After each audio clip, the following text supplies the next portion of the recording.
On April 23, 2024, the Hindu community will be celebrating the birth anniversary of Lord Hanuman.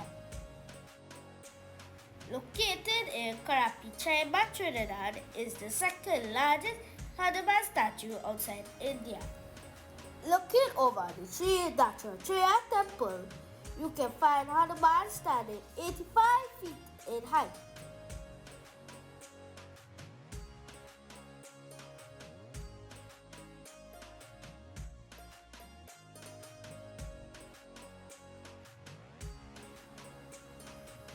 Hanuman is known as the best warrior of the Hindu gods.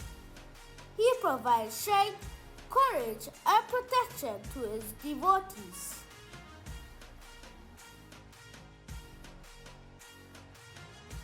Devotees will visit the temples with their offerings. One of the most common offerings is roat, made of flour, sugar, milk, and ghee. Today, I will attempt to make this delicious sweet.